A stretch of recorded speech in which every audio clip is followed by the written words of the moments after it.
Welcome সবাইকে career দিশারি একাডেমির YouTube চ্যানেলে। আজকের ক্লাসে তাহলে আমরা এই বংশগতির আণবিক ভিত্তি বা মলিকুলার বেসিস অফ ইনহেরিটেন্স এই চ্যাপ্টারের বাকি পার্টের যে কোশ্চেন্স গুলো আছে সেগুলো নিয়ে আলোচনা করব। অলরেডি এই চ্যাপ্টার থেকে আমরা একটা লাইভ ক্লাসে কিছুটা পার্টের কোশ্চেন আলোচনা করে নিয়েছি, বাকিগুলো তাহলে আমরা আজকের ক্লাসে যতটা সম্ভব আলোচনা করে নেব। তাহলে আজকের ক্লাসটা সবাই খুব মনোযোগ দিয়ে করবে। জেনপাসিটির জন্য কিন্তু এই চ্যাপ্টারের কোশ্চেন প্রত্যেকটাই খুবই গুরুত্বপূর্ণ এবং কনসেপ্ট গুলো বুঝে নেবে। আর যারা সামনেই সেমিস্টার 3 এরও এক্সাম, সকলেই আজকের ক্লাসটা তাহলে মন দিয়ে করো। চলো শুরু করি তাহলে। প্রথমেই দেখি আমাদের আগের দিনে তাহলে 50 পর্যন্ত আমরা কোশ্চেন গুলো করেছিলাম। আজকে যে 51 এর কোশ্চেন দিয়ে স্টার্ট করছি। তাহলে এটার অ্যান্সার সবাই আগে করো। ল্যাব ওপেরন সাইকেল আগের দিনে আমরা লাইভ ক্লাসে ডিটেইলসে আলোচনা করে নিয়েছিলাম, আশা করছি সবার মনে আছে। দেখি তাহলে এটার অ্যান্সার করো সবাই। কি হবে? যে ওপেরনের অন্তর্গত যে জিন বলেছে কি রিপ্রেসার প্রোটিন তৈরি করে। তাহলে রিপ্রেসার প্রোটিন কোথা থেকে তৈরি হচ্ছিল? যে রিপ্রেসার প্রোটিন গুলো গিয়ে অপারেটর সাইটে বাইন্ড করার ফলে কি হয়, ওপেরনটা বন্ধ থাকে বা ওপেরন কাজ করে না। সেই যে রিপ্রেসার প্রোটিন গুলো তৈরি হচ্ছিল কোথায়, এরকম একটা স্ট্রাকচার ছিল না, PIPO, তারপর ZYA, এই তিনটে ছিল স্ট্রাকচারাল জিন। পি গুলো ছিল কি আমাদের প্রমোটার রিজিয়ন, আর ও ছিল কি অপারেটর রিজিয়ন। আর এই যে আই বা ইনহিবিটর রিজিয়ন বা এখান থেকে কি তৈরি হচ্ছিল, আমাদের যে এরকম করে ছবিটা ছিল, এই প্রোটিনটাকে আমরা বলছিলাম কি রিপ্রেসার প্রোটিন। তাহলে এই রিপ্রেসার প্রোটিন গুলো তৈরি হয় কোথা থেকে? ইনহিবিটর রিজিয়ন থেকে। বা এখানে যে জিন গুলো প্রেজেন্ট থাকছে তাকে আমরা কি বলছি, যে জিন রিপ্রেসার প্রোটিনের তৈরি করে তাকে হচ্ছে রেগুলেটর জিন বলা হয়। মানে এই যে রিজিয়নটা আই রিজিয়নটা আছে, এখানে যে সমস্ত জিন গুলো আছে সেগুলো হচ্ছে কি রেগুলেটরি জিন হিসেবে কাজ করে। তাহলে আশা করছি এটা ক্লিয়ার। রেগুলেটর জিন সবসময় কি করবে, রিপ্রেসার প্রোটিন তৈরি করবে। এবং কাকে রেগুলেট করবে? যাতে আমাদের যে ফার্দার ল্যাব ওপেরন সাইকেলটা প্রসেস না হয় সেটাকে প্রিভেন্ট করছে। কিন্তু যদি রিপ্রেসার প্রোটিন না তৈরি হয়, তখন আমরা দেখেছিলাম কি যে এই রিপ্রেসার গিয়ার অপারেটর বাইন্ড করবে না। তার ফলে পরপর এখান থেকে প্রমোটার রিজিয়নে কি ছিল, যে আমাদের আরএনএ পলিমারে যুক্ত হচ্ছিল এবং ZYA প্রত্যেকটা আলাদা আলাদা প্রোটিন সিনথেসিস করছিল। তাহলে এটা ক্লিয়ার। চলো নেক্সট কি বলছে, যে ইকোলাই থেকে ব্যাকটেরিয়াতে যে ল্যাক ওপেরন সক্রিয় হয় কখন হবে, এটা জানতে চেয়েছে। মানে ল্যাক ওপেরন কখন সক্রিয় হবে। তাহলে সবসময় কি বলেছিলাম কি, যে মিডিয়ামের মধ্যে যদি ইনডিউসার প্রেজেন্ট থাকে তাহলে হবে ল্যাক ওপেরন শুরু। তাহলে ইনডিউসার হিসেবে কে কাজ করে? ইনডিউসার হিসেবে কাজ করে মিডিয়ামে ল্যাকটোজ কাজ করে। তাহলে কোনটা আমাদের অ্যান্সার হবে? এখানে অপশন এই হচ্ছে। কি মাধ্যমে যদি ল্যাকটোজ উপস্থিত থাকে, তাহলে সেই ল্যাকটোজ যখন রিপ্রেসারের সাথে বাইন্ড করে যাচ্ছে, তার ফলে কি হয়, এই রিপ্রেসার মলিকুলের সাথে যদি এসে ল্যাকটোজ বাইন্ড করে, তখন কি হবে, ল্যাকটোজটা এটাকে ইনঅ্যাক্টিভেট করে দিচ্ছে। মানে ফার্দার আর যে রিপ্রেসার প্রোটিন কাজ করতে পারছে না। তার ফলেই আমাদের যে ল্যাক ওপেরন সক্রিয় হবে, বা এই প্রসেসটাকে কি বলা হয়, ল্যাক ওপেরনের সুইচ অন হয়। এটা আশা করছি তাহলে এবারে সবাই পারবে। ল্যাক ওপেরনের কোশ্চেন কিন্তু স্টার মার্ক দিয়ে রাখবে। এই যে টপিকটা ল্যাক ওপেরন, কেউ কিন্তু বাদ দেবে না। যে জায়গায় ডাউট থাকবে প্রত্যেকটা ক্লিয়ার করে নেবে। এবং এই ল্যাক ওপেরন রিলেটেড যা কোশ্চেন আছে সবগুলো পরীক্ষার আগে ভালোভাবে প্র্যাকটিস করে নেবে। নেক্সট কি বলছে, যে পলিমারেজের সঙ্গে যুক্ত হয় ভিএনটিআর প্রদত্ত কোন ক্ষেত্রে ব্যবহৃত হয়। আচ্ছা, মানে আমাদের জানতে চেয়েছি যে এই পলিমারেজ এনজাইমের সাথে যুক্ত হচ্ছে সেই যে ভিএনটিআর সিকোয়েন্স, আগের দিনে এটার ফুল ফর্ম বলেছিলাম। দেখি সবাই একটুখানি কমেন্ট সেকশনে জানাও তো এই ভিএনটিআর এর ফুল ফর্ম কি হবে। এবং সেটা বলতে চাইছে যে কোন ক্ষেত্রে ব্যবহৃত হয়, মানে কোন ক্ষেত্রে ভিএনটিআর এর সাথে যে পলিমারেজ গুলো যুক্ত হচ্ছে এই প্রসেসটা কোথায় আমাদের কাজে লাগছে। সবসময় বলেছি কি, এই যে প্রসেসটা কাজ করবে কোথায়, আমাদের বিভিন্ন ধরনের যে জেনেটিক্যাল টেস্ট গুলো, ডিএনএ ফিঙ্গারপ্রিন্টিং, তারপরে হচ্ছে কি PCR reaction, polymerase chain reaction, এখানেও যে মেথডটা কাজে লাগানো হচ্ছে, রিপিটেটিভ যে সিকোয়েন্স গুলো আছে, পার্টিকুলার একটা ডিএনএ এর মধ্যে যে বেস সিকোয়েন্স গুলো বারবার রিপিট হচ্ছে তাদেরকে আমরা বলি কি ভিএনটিআর। তাহলে সেই ভিএনটিআর সিকোয়েন্স কে, মানে ধরলাম এইটুকু একটা ছোট পার্ট ডিএনএ, সেটাকে আমরা বলছি কি ভিএনটিআর। সেই ভিএনটিআর সিকোয়েন্সটা বারবার একটা ডিএনএ এর মধ্যে রিপিট হচ্ছে, তাহলে এই সিকোয়েন্সটাকে যদি আমরা পলিমারাইজ করতে পারি, এই পলিমারাইজ এনজাইমকে কাজে লাগিয়ে যদি বারবার এরকম পরপর এই সিকোয়েন্স গুলোকে আমরা যুক্ত করে দিতে পারি, সেটাকে বলা হচ্ছে কি পলিমারেজ চেন রিঅ্যাকশন। মানে চেন রিঅ্যাকশন মানে কি, যে পার্টিকুলার ছোট ছোট যে পার্ট অফ ডিএনএ গুলোকে যদি আমরা পলিমারাইজেশন করতে পারি বা সেই পার্ট গুলোকে যুক্ত করে পুরো ডিএনএটাকে তৈরি করতে পারছি, এই মেথডটাকে কাজে লাগানো হয় কোথায়, ডিএনএ ফিঙ্গারপ্রিন্টিং এর ক্ষেত্রে। ডিএনএ ফিঙ্গারপ্রিন্টিং এর ক্ষেত্রে কি হয়, আমরা একটা ধরলাম যে স্মল পার্ট অফ ডিএনএ বা ডিএনএ এর একটা আমরা যে স্যাম্পল পেলাম, সেই স্যাম্পলটাকে কাজে লাগিয়ে আমরা কি করা হয়, এই পিসিআর মেথড করা হয়। ভিএনটিআর এর যে রিপিটেটিভ সিকোয়েন্স গুলোকে বারবার পলিমারাইজেশন করে সেই পার্টিকুলার ব্যক্তি যার আমরা ডিএনএ ফিঙ্গারপ্রিন্টিং করছি তার পুরোপুরি যে বেস সিকোয়েন্স কি আছে, তার জিনোমিক সিকোয়েন্স বা বলতে পারি কি ডিএনএ টোটাল যে সিকোয়েন্সটা আমরা ডিটেক্ট করতে পারি, এটাই হচ্ছে কি ডিএনএ ফিঙ্গারপ্রিন্টিং। নেক্সট কি বলছে, যে জেল ইলেকট্রোফোরেসিসের পর ডিএনএ যে ব্যান্ডগুলিকে দেখার জন্য কোন রাসায়নিক পদার্থ ব্যবহার করা হয়। তাহলে ডিএনএ কে কি করি আমরা, সবার প্রথম মনে রাখতে হবে ডিএনএ কে টুকরো টুকরো করা হচ্ছে, বা যেরকম আমরা কি কাঁচি দিয়ে যদি একটা সুতোকে টুকরো টুকরো করে কাটি তাহলে কি হবে, সেই যে ছোট ছোট পার্ট গুলো তৈরি হচ্ছে সেই কাটার জন্য কি কাজে লাগে, রেস্ট্রিকশন এন্ডোনিউক্লিয়াস এক্সোনিউক্লিয়াস, মানে রেস্ট্রিকশন এন্ডোনিউক্লিয়াস। এই রেস্ট্রিকশন এন্ডোনিউক্লিয়াস বা রেস্ট্রিকশন এনজাইম গুলো যখন ডিএনএ পার্ট গুলোকে টুকরো টুকরো করে কাটছে, তারপরে কি হয়, তাকে 11 জেল মিডিয়াম, এটা যদি একটা মিডিয়াম হয় যার মধ্যে কি দেওয়া আছে 11 জেল, সেই 11 জেল মিডিয়ামে যখন ডিএনএ টুকরো গুলোকে দেওয়া হলো, তখন কি হবে, এটা যদি নেগেটিভলি চার্জ হয়, মানে কি এটা একটা ইলেকট্রোফোরেসিস করা, মানে কি একটা তড়িৎদ্বার, এইদিকে একটা নেগেটিভ তড়িৎদ্বার থাকছে, এইদিকে পজিটিভ তড়িৎদ্বার থাকে, তাহলে কি হবে ডিএনএ সবসময় হচ্ছে কি নেগেটিভলি চার্জ। তাহলে ডিএনএ যেহেতু নেগেটিভলি চার্জ, তাহলে ডিএনএ যদি আমরা এখানে অন্য একটা কালার নিয়ে নিই তাহলে বুঝতে সুবিধা হবে। এই যে এগুলো ধরলাম ডিএনএ টুকরো গুলো আছে, এখানে আমরা মিডিয়ামের মধ্যে জেল মিডিয়ামের মধ্যে দিয়ে দিয়েছি। তার ফলে কি হচ্ছে, যেহেতু ডিএনএ নেগেটিভলি চার্জ, সেগুলো কি করবে পজিটিভ তড়িৎদ্বারের দিকে আসবে। তাহলে যত যেগুলো সাইজ ছোট সেগুলো কি থাকছে একদম সামনের দিকে চলে আসছে, আর তার তুলনায় যেগুলো সাইজে একটুখানি বড় সেই অনুযায়ী কি হচ্ছে ডিএনএ গুলো এরকম ভাবে মিডিয়ামের মধ্যে সজ্জিত হচ্ছে।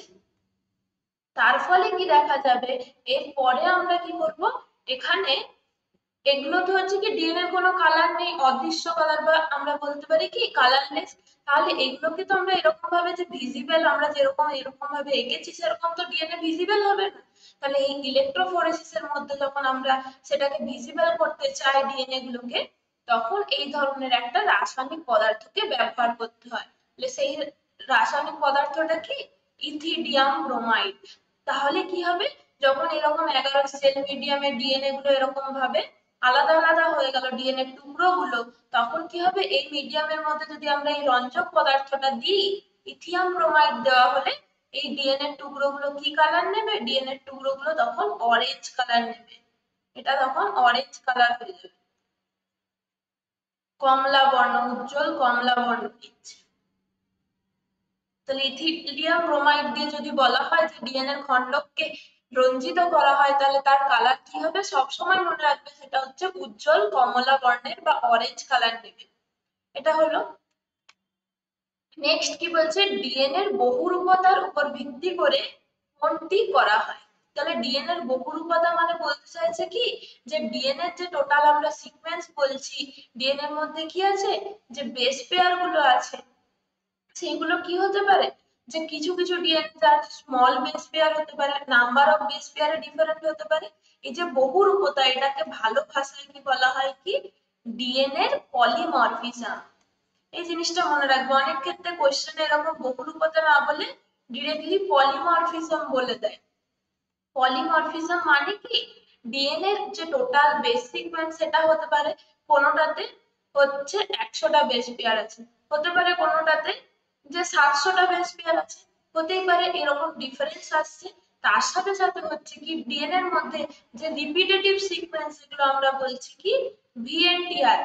এটা আগের ক্লাসেও আলোচনা করেছিলাম যে দুজন আলাদা আলাদা ব্যক্তির মধ্যে এই যে ভিএনটিআর বা রিপিটেটিভ যে সিকোয়েন্স গুলো তার সংখ্যাটা আলাদা আলাদা হতে পারে। মানে কারোর ক্ষেত্রে ভিএনটিআর সিকোয়েন্স একটা ডিএনএ এর মধ্যে কি হয়েছে, যদি বলি 50 বার রিপিট হয়েছে, 50 টাইমস রিপিট হয়েছে, অন্য আরেকজনের ক্ষেত্রে হতেই পারে সেটা 20 বার হয়েছে।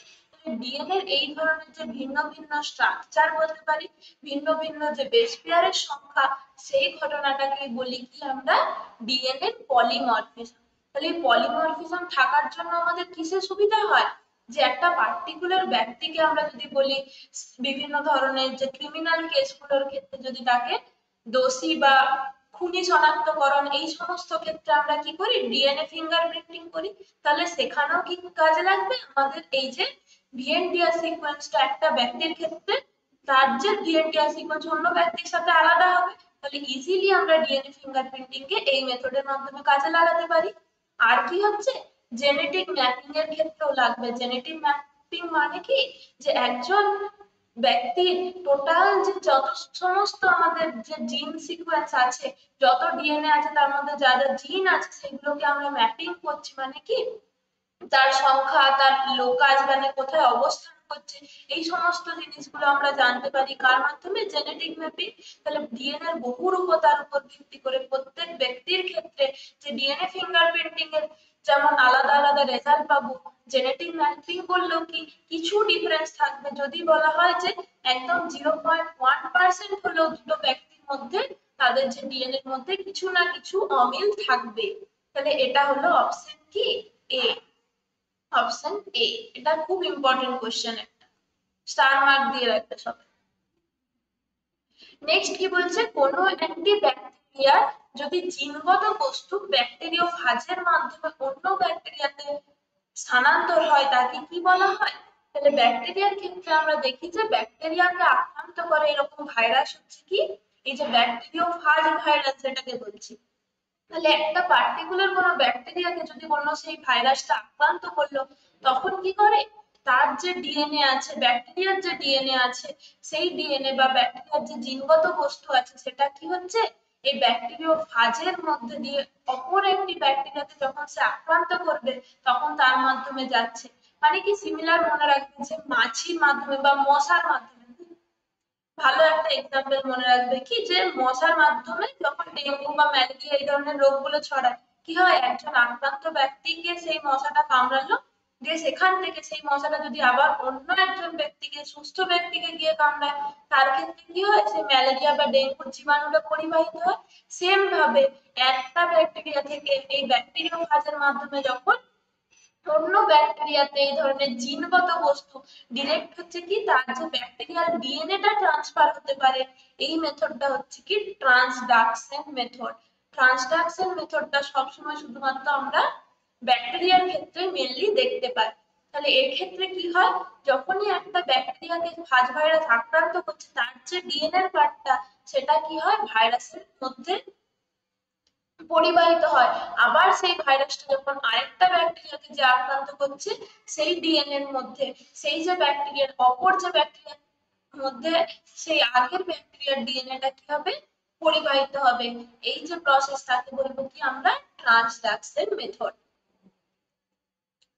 নেক্সট কি বলছে যে একটি নির্দিষ্ট লোকাসে টেন্ডেম রিপিট গুলির সংখ্যা এবং দৈর্ঘ্য প্রতিটি মানুষের ক্ষেত্রে ভিন্ন হয়, এদের একত্রে কি বলে।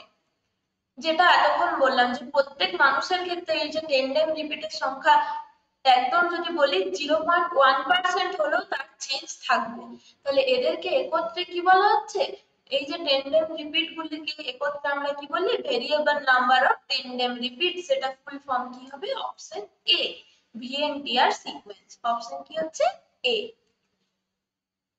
নেক্সট এটার অ্যান্সার সবাই লিখো।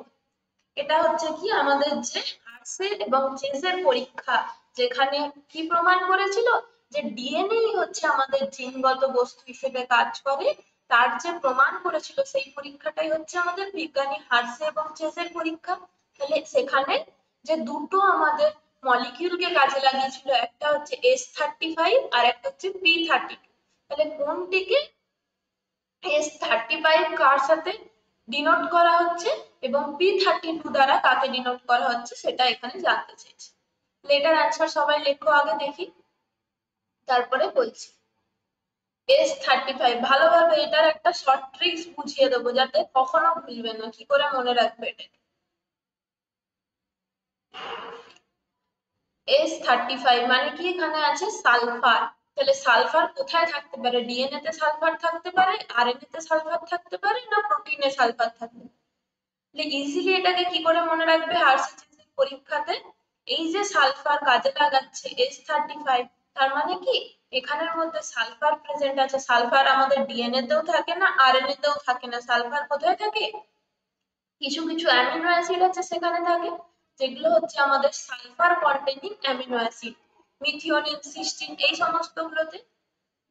তাহলে সালফার কন্টেনিং এর মধ্যে কি হবে? Cystine, methionine. তাহলে অ্যামিনো অ্যাসিড সিস্টিনই যদি করে কি, অ্যামিনো অ্যাসিড থেকে কি তৈরি হয়? প্রোটিন তৈরি হবে। তাহলে সবসময় এস বা সালফার 35 যদি থাকে, তার মানে আলটিমেটলি কি থাকছে? সালফার। তাহলে সালফার কোথায় প্রেজেন্ট থাকতে পারে? শুধুমাত্র প্রোটিনে থাকতে পারে। তার জন্য কি হচ্ছে S35 দ্বারা প্রোটিনকে চিহ্নিত করা হচ্ছে।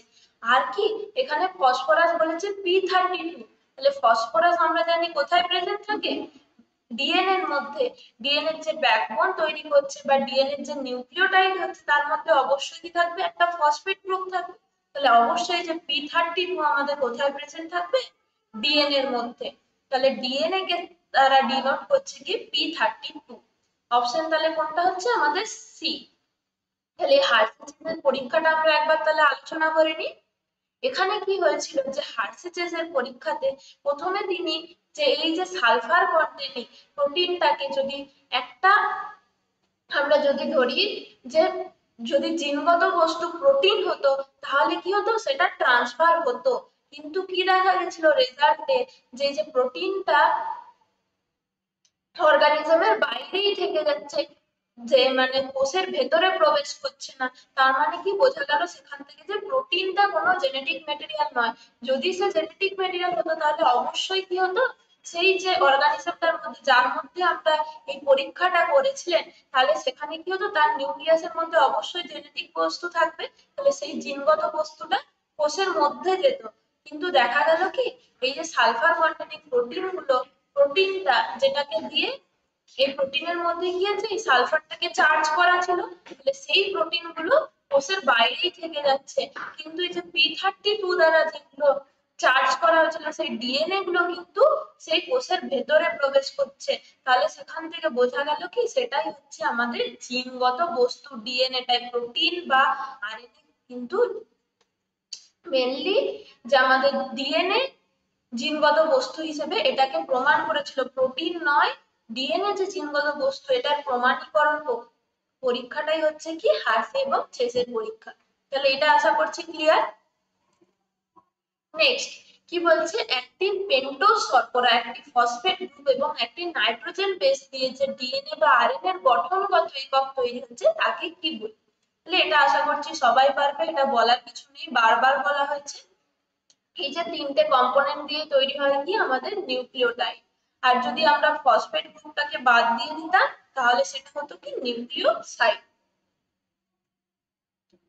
নেক্সট কি বলছে? Adenine guanine. এই কোশ্চেনটা তিনটে স্টার দিয়ে রাখো। তাহলে আগে আমাদের সবার আগে জানতে হবে ঠিক কিভাবে পিউরিন আর পিরিমিডিন বেসগুলো যুক্ত হয়। তাহলে অ্যাডেনিনের সাথে থাইমিন যুক্ত হয় দুটো হাইড্রোজেন বন্ধনের মাধ্যমে, আর সাইটোসিন আর আমাদের হচ্ছে কি এটিজিসি, অ্যাডেনিন, থাইমিন, সাইটোসিন, গুয়ানিনের সাথে সাইটোসিন হচ্ছে তিনটে হাইড্রোজেন বন্ধন। মানে যতটা শতকরা যদি অ্যাডেনিনের পরিমাণ যতটা থাকবে, থাইমিনের পরিমাণ শতকরা অনুযায়ী সেম থাকবে। তাহলে টোটালটা যদি পার্সেন্টেজ 100% ধরি, তাহলে অ্যাডেনিন যত তার সমান অনুপাতে কে থাকবে? থাইমিন থাকবে। তাহলে এখানে বলে দিয়েছে অ্যাডেনিন অলরেডি 30%, মানে থাইমিনও হবে কি 30%। তাহলে দুটোই যদি 30-30 হয়ে গেল তাহলে টোটাল 60। আবার এদেরকেও কি থাকতে হবে, সমানুপাতে থাকতে হবে, মানে যতটা শতাংশ গুয়ানিন থাকবে ততটাই শতাংশে কি থাকবে সাইটোসিন। তাহলে এদের পার্সেন্টেজটা কত হয়ে যাবে, 20% করে। তাহলে এটার অ্যান্সার কোনটা হবে আমাদের দেখে নিই। যে থাইমিন প্রথমে জানতে চাইছে, থাইমিন হলো 30%, টি 30%, গুয়ানিন কত হচ্ছে, গুয়ানিন সাইটোসিন বোথ আর 20%। তাহলে অপশন কি হচ্ছে, সি কারেক্ট। এই কোশ্চেনটা কিন্তু সবাই ভালোভাবে করবে, এই ধরনের যে কোনো কোশ্চেন কিন্তু পরীক্ষায় আসতে পারে। নেক্সট কি বলছে যে প্রদত্ত কোনটি টোপো আইসোমারেজের কাজ। তাহলে এই টোপো আইসোমারেজ এটাও কি হচ্ছে একটা এনজাইম, যেটা আমাদের ডিএনএ রেপ্লিকেশনের টাইমে কাজে লাগে। মানে একটা ডিএনএ থেকে আরেকটা যে ডিএনএ প্রতিলিপিকরণ তৈরি হচ্ছে, সেই টাইমে কি হয়, আমরা একটা জিনিস পড়েছিলাম যে রেপ্লিকেশন ফর্ক তৈরি হয়, রেপ্লিকেশন ফর্ক। তার মানে কি এই যে ডিএনএটা এরকম ভাবে বাঁক খেয়ে আছে, অতিকুণ্ডলীকৃত ভাবে আছে, তাহলে সেই বাঁকটাকে যখন এরকম ভাবে লাস্টে যখন এখানে কি হচ্ছে, আমাদের যে হেলিকেজ এনজাইম কি করছে, মাঝখানের হাইড্রোজেন বন্ধনীগুলো কাটে, তার ফলে এই যে ওয়াই-লাইক স্ট্রাকচারটা হচ্ছে এখানে, সেটাকেই বলি কি আমরা রেপ্লিকেশন ফর্ক। তার আগে মানে যেখানে রেপ্লিকেশন ফর্ক তৈরি হচ্ছে তার আগে বাকি পার্ট গুলো কি থাকছে, পুরো এরকম বাঁক খেয়ে খেয়ে থাকছে, ডিএনএ যে ডবল হেলিক্স স্ট্রাকচারটা সেটা কি করে, অতি কুণ্ডলীকৃত একটা গঠন তৈরি করে। তাহলে আগে সবার আগে কি করতে হবে, যদি হেলিকেজ কাজ করতে হয় তার আগে কি করতে হচ্ছে, যে অতি কুণ্ডলীকৃত যে পাক খেয়ে আছে ডিএনএ গুলো, সেই পাকটাকে খুলতে হবে, তারপরে কি করতে পারবে, হেলিকেজ কাজ করতে পারবে। সেই যে অতি কুণ্ডলীকৃত ডিএনএ অণুর অকুণ্ডলীকরণে, মানে কি হেলিক্সটা যেটা এরকম পাক খেয়ে খেয়ে পুরো যদি বলি আমরা, যে স্পাইরাল এরকম পাক খেয়ে খেয়ে একটা কন্ডেন্স স্ট্রাকচার তৈরি করে, সেই কন্ডেনসেশনটাকে খুলবে টোপো আইসোমারেজ। তারপরে কি হচ্ছে, মাঝখানের হাইড্রোজেন বন্ধনীগুলোকে কাটবে কে, হেলিকেজ এনজাইম। নেক্সট, এটাও আরেকটা আমাদের পরীক্ষা, যে মেসেলসন এবং স্টালের পরীক্ষা, যেখানে বলা হচ্ছে কি ডিএনএ রেপ্লিকেশন অর্ধ সংরক্ষণশীল, এটা প্রমাণ করেছে। তাহলে ডিএনএ রেপ্লিকেশন যে একটা সেমি কনজারভেটিভ প্রসেস, সেটাকে কে আমাদের প্রমাণ করেছিলেন মেসেলসন এবং স্টাল। সেখানে কি করা হয়েছিল, এই যে ডিএনএ এর মধ্যে কি আছে, নাইট্রোজেন বেস গুলো আছে, সেই নাইট্রোজেনকে কি করা হয়েছিল, একটা হচ্ছে হেভি নাইট্রোজেন যেটা নাইট্রোজেন 15, আর একটা হচ্ছে নরমাল নাইট্রোজেন, দুটো ডিফারেন্ট। মানে প্রথমে কি হচ্ছে, একবার হচ্ছে নাইট্রোজেন N15 মিডিয়ামে সেই ডিএনএটাকে রাখা হচ্ছে, তারপরে N14 এ রাখা হচ্ছে, তারপরে পরবর্তী যখনই N15 আর একটা হচ্ছে কি N14 হলো, তাহলে যখনই দেখা গেল লাস্টে আমরা একটা প্রসেস করা হয়, মানে এখানে একবার মিডিয়ামে সেই ডিএনএটাকে রাখা হচ্ছে, এটা যদি একবার N15 মিডিয়ামে রাখা হয়, তারপরে হচ্ছে কি সেই ডিএনএটাকে আবার N14 মিডিয়ামে রাখা হয়েছে,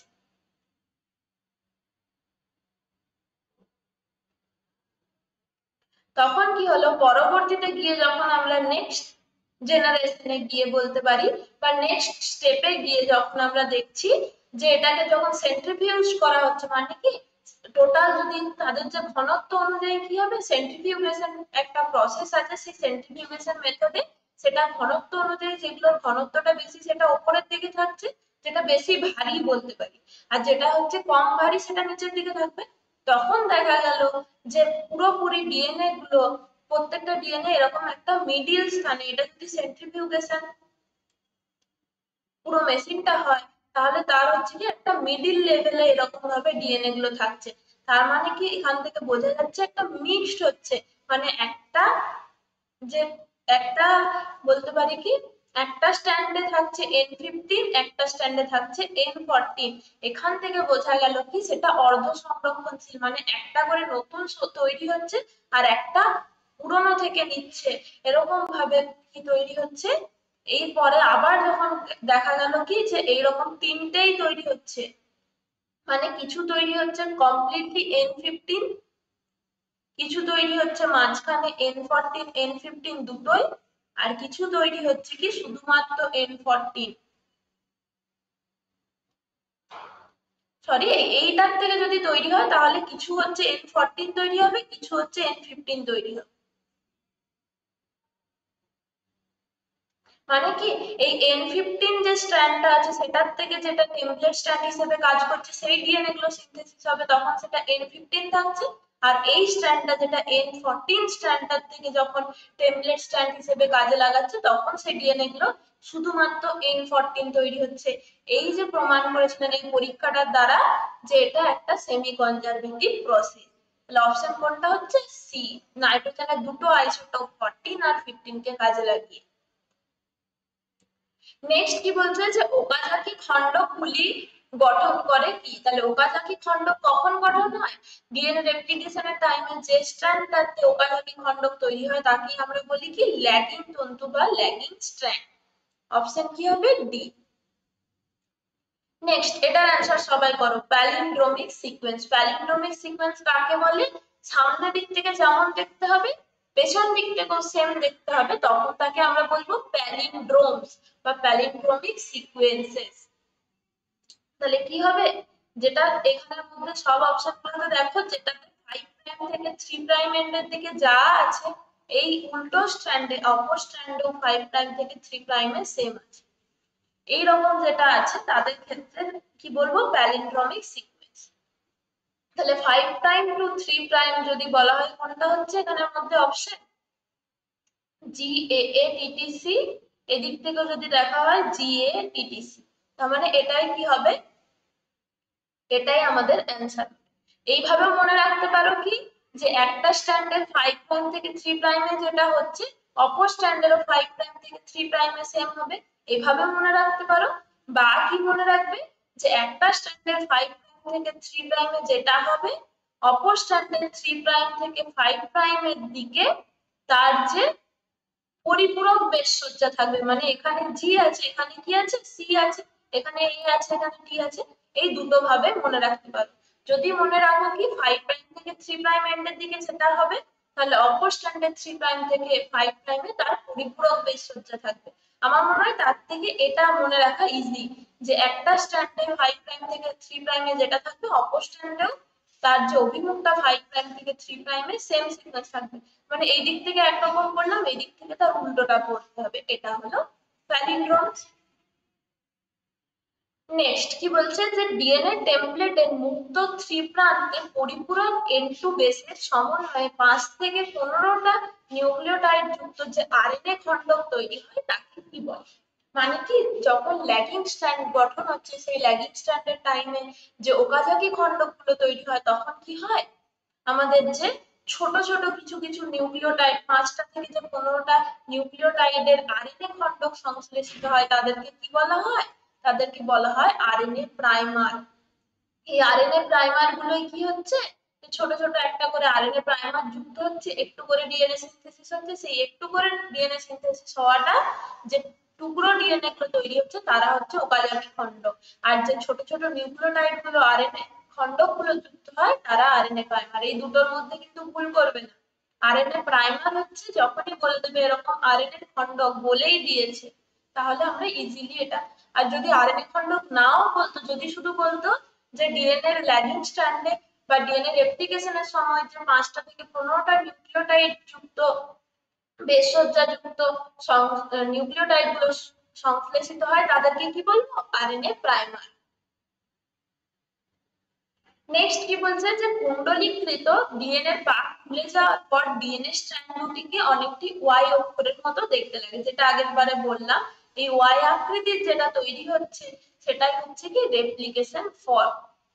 মানে কি হেলিকেজ কাটার পরে এই যে জায়গাটা তৈরি হচ্ছে তার আগে কি আছে? এরকম ডিএনএ আছে, এই জায়গাটা হচ্ছে রেপ্লিকেশন ফর্ক। আর যদি শুধুমাত্র মাঝখান থেকে কাটে দুটো সাইডে যদি এরকম ভাবে যুক্ত থাকতো, মানে হেলিক্সটাকে কাটেনি, মানে মাঝখানে শুধুমাত্র যে H2 বন্ধনীগুলো আছে সেটাকে কেটেছে, তখন তৈরি হতো কি রেপ্লিকেশন বাবল বা রেপ্লিকেশন আই।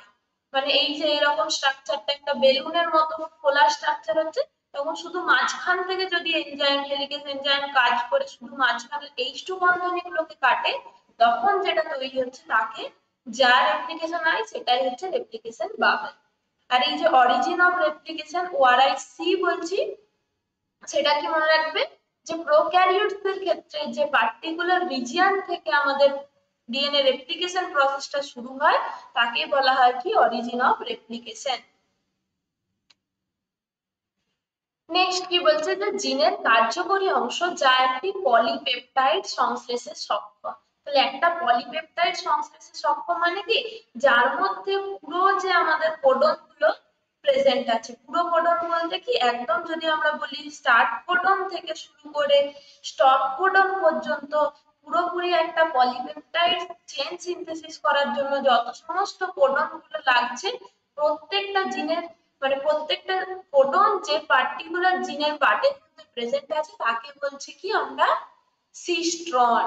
তাহলে সিস্ট্রন হচ্ছে কি এমনই একটা জিনের কার্যকরী অংশ বা একটা পার্টিকুলার পার্ট যার মধ্যে যে পলিপেপটাইড সংশ্লেষকারী সমস্ত প্রকার কোডন প্রেজেন্ট থাকবে। মানে কি স্টার্ট কোডন দিয়ে শুরু হলো, দিয়ে এখানে পরপর অনেকগুলো কোডন প্রেজেন্ট আছে, সে তিনটে তিনটে যে নিউক্লিওটাইড সিকোয়েন্স নিয়ে এক একটা কোডন কি করছে, এই তিনটে নিয়ে একটা অ্যামিনো অ্যাসিড হলো, পরের তিনটে নিয়ে আরো একটা অ্যামিনো অ্যাসিড হলো, এরকম ভাবে প্রত্যেকটা অ্যামিনো অ্যাসিড যুক্ত হয়ে হয়ে কি করবে, একটা টোটাল পলিপেপটাইড সিকোয়েন্স কে দিয়ে দিচ্ছে। তাহলে সেই পলিপেপটাইড সংশ্লেষকারী যে জিনের অংশ তাকে বলবো কি সিস্ট্রন। অপশন কি হচ্ছে বি। নেক্সট কি বলছে যে টিআরএনএ এর সঙ্গে অ্যামিনো অ্যাসিডের সংযুক্তিতে সাহায্য করে।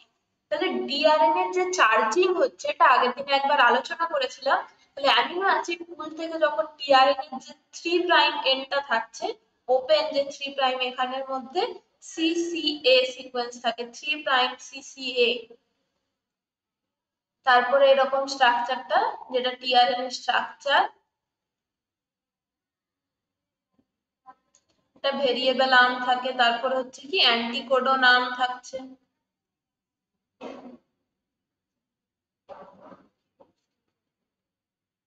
সরি,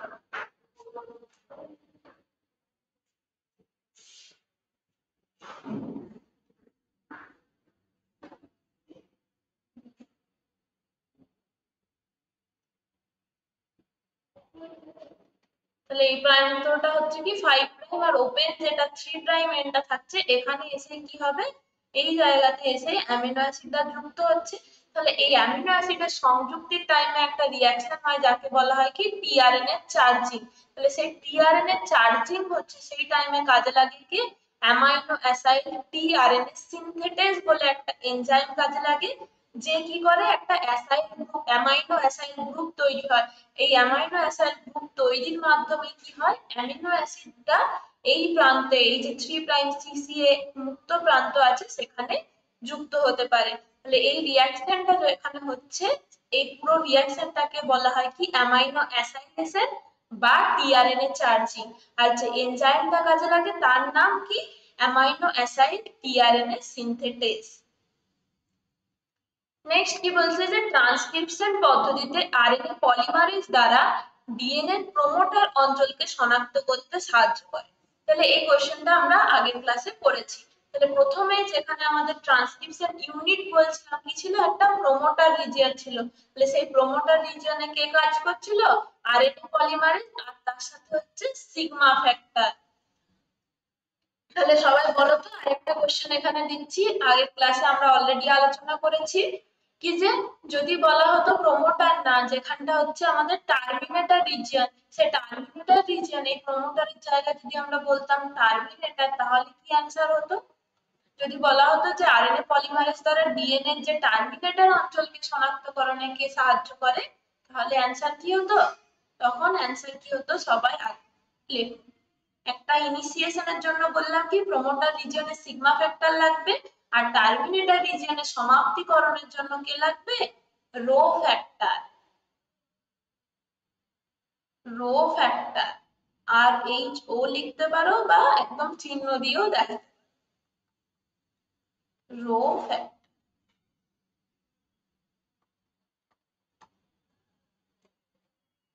নেক্সট কি বলছে যে আরএনএ থেকে ডিএনএ প্রস্তুতিতে কোন উৎসেচক লাগে। এটার মতো ইজি কোশ্চেন আর নেই, 70 এর অ্যান্সার তোমরা নিজেরা লিখবে। আরএনএ থেকে ডিএনএ প্রস্তুতি মানে কি প্রসেসটা? আরএনএ থেকে প্রস্তুতি ডিএনএ, সেটা হচ্ছে রিভার্স ট্রান্সক্রিপ্টেজ প্রসেস। সরি, প্রসেসটা রিভার্স ট্রান্সক্রিপশন আর এনজাইমটা হচ্ছে কি রিভার্স ট্রান্সক্রিপ্টেজ। আর এই রিভার্স ট্রান্সক্রিপশনের ফলে আরএনএ থেকে যে ডিএনএটা তৈরি হয় তার নাম কি? Small C DNA, complementary DNA তৈরি হয়। অপশন কি হলো আমাদের এখানে সি। নেক্সট কি বলছে? রিভার্স ট্রান্সক্রিপশন দেখা যায় কোন ক্ষেত্রে? রিভার্স ট্রান্সক্রিপশন আমরা কোথায় দেখতে পাই? যেখানে যে ইনফেক্টিভ ম্যাটেরিয়ালটা গিয়ে কি হয়, তার বডির যে আরএনএ ছিল সেই আরএনএটা রিভার্স ট্রান্সক্রিপ্টেজ প্রক্রিয়ায় ডিএনএ প্রস্তুত করে। কোন ক্ষেত্রে? এটা হচ্ছে কি হবে? এইচআইভির ক্ষেত্রে। এইচআইভির যে সিঙ্গেল স্ট্র্যান্ডেড আরএনএ ছিল সে কি হচ্ছে, যখনই হিউম্যানকে এফেক্ট করছে তাদের বডিতে গিয়ে যে CD4 হেল্পার টি সেলকে এফেক্ট করে, সেই সেলের মধ্যে গিয়ে সেটা কি করবে? রিভার্স ট্রান্সক্রিপ্টেজ প্রক্রিয়াতে প্রথমে সিঙ্গেল স্ট্র্যান্ডেড দেন ডবল স্ট্র্যান্ডেড ডিএনএ প্রস্তুতকরণ করছে। সেই প্রক্রিয়াটা আমরা কোথায় দেখতে পাবো? এইচআইভির ক্ষেত্রে। নেক্সট কি বলছে? যে সকল ডিএনএ সজ্জাক্রম স্বতঃস্ফূর্তভাবে ক্রোমোজোমের এক স্থান থেকে অন্য স্থানে গমন করতে সক্ষম তাকে কি বলে? মানে কি ডিএনএ যে সিকোয়েন্স গুলো এক জায়গা থেকে আরেক জায়গায় যেতে পারে তাদেরকে আমরা কি বলি? জাম্পিং জিন, বা এটারই আরেকটা ভালো নাম আছে যেটা এখানে অপশনের মধ্যে হবে। কোনটা? জাম্পিং জিন বা ট্রান্সপোজন। ট্রান্স মানে কি? সে ট্রান্সপোর্ট করতে পারে। ট্রান্স মানে ট্রান্সপোর্ট, এক জায়গা থেকে আরেক জায়গায় যেতে পারে, তার নামটা হচ্ছে ট্রান্সপোজন। Option A. নেক্সট, এটা অ্যান্সার তোমরা নিজেরা করো। যে ট্রান্সক্রিপশনের সময় ডিএনএ যে তন্ত্রটি এমআরএনএ সংশ্লেষে ব্যবহৃত হয় না এবং যার নিউক্লিওটাইড সজ্জাক্রম এমআরএনএ এর মতো হয়, সে কে? সে হচ্ছে আমাদের, বলেছিলাম নামে কোডিং, কিন্তু সে কিছু কাজ নেই, তার যে এমআরএনএ সংশ্লেষে ব্যবহৃত হয় না কিন্তু তার সজ্জাক্রমটা আবার কি হবে? এমআরএনএ এর মতো সেম হবে। শুধুমাত্র চেঞ্জ কোথায় ছিল? ইউরাসিলে চেঞ্জ ছিল। তাহলে এটাকে বলছি কি আমরা? Coding strand. যেটা কোনো কাজে লাগে না তবু থাকে, সে হচ্ছে কি কোডিং স্ট্র্যান্ড। আর যে তন্ত্রটা আদতেই কাজে লাগে, টেমপ্লেট হিসেবে ব্যবহৃত হয় এবং যার নিউক্লিওটাইডটা পরিপূরক বেস দ্বারা গঠিত হয় তাকে কি বলা হয়? নন কোডিং স্ট্র্যান্ড, বা এর নাম হচ্ছে টেমপ্লেট স্ট্র্যান্ড। এসটি হবে। তাহলে অ্যান্সার কোনটা হচ্ছে আমাদের? সেন্স। এটাই হবে, সেন্স আর অ্যান্টিসেন্স এটাই হবে, বাকিগুলো হবে না। তাহলে এই কোডিং স্ট্র্যান্ডের আরেকটা নাম তাহলে জেনে রাখো কি? কোডিং স্ট্র্যান্ড, বা এটার নাম হচ্ছে সেন্স স্ট্র্যান্ড। যে কোডিং স্ট্র্যান্ড তার আরেকটা নাম হচ্ছে সেন্স স্ট্র্যান্ড, আর নন কোডিং এরই আরেকটা নাম হচ্ছে কি? অ্যান্টিসেন্স, বা এটারই আরেকটা নাম হচ্ছে কি? টেমপ্লেট। যে কোনো কিছু দিয়ে দিতে পারে। আমরা পড়ে এসেছি এতদিন নন কোডিং, হয়তো দিয়ে দিল কোশ্চেনে কি? অ্যান্টিসেন্স। তাহলে প্রত্যেকটাই আমাদেরকে কিন্তু জেনে রাখতে হবে। নেক্সট কি বলছে? প্রিবনোপক্স নিউক্লিওটাইডের সজ্জাক্রমটি হলো। তাহলে প্রিবনোপক্স কাকে বলি আমরা? যখন এই যে আরএনএ পলিমারাইজেশন এনজাইমকে কাজে, আরএনএ পলিমারেজকে কাজে লাগিয়ে কি প্রসেস হচ্ছে? আমাদের ট্রান্সক্রিপশন প্রসেস যখন শুরু হচ্ছে, সেই টাইমে কি হবে?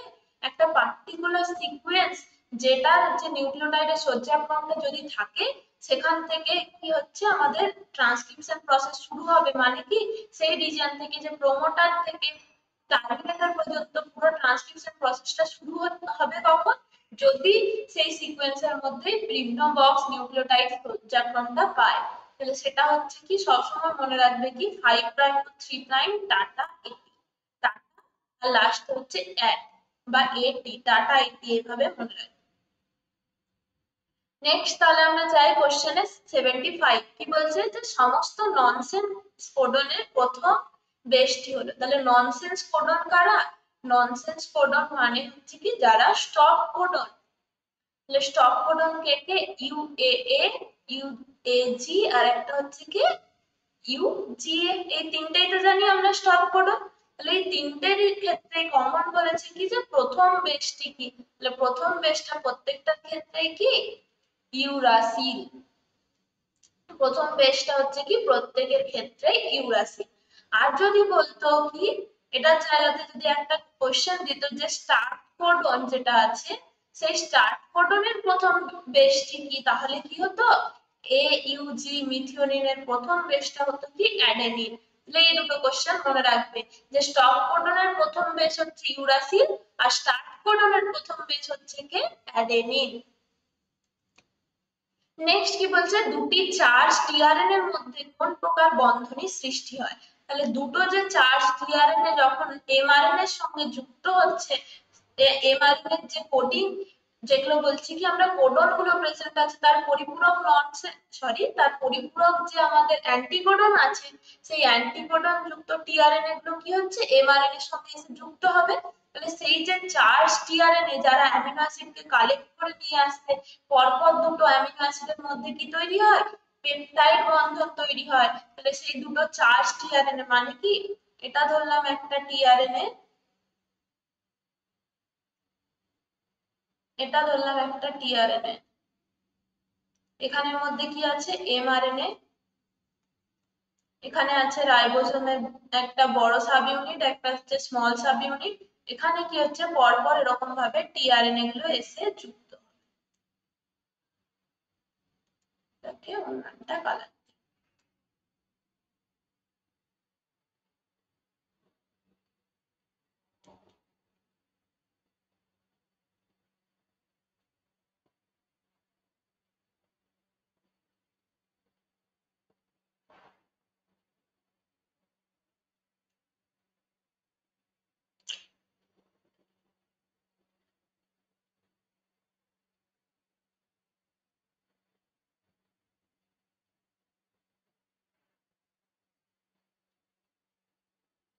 আর একটা টিআরএনএ এখানে আছে পরপর যে দুটো টিআরএনএ এর মধ্যে যদি আমরা বলা হয় যে বন্ধনীটা তৈরি হচ্ছে সেটা তাহলে কি হবে এখানের মধ্যে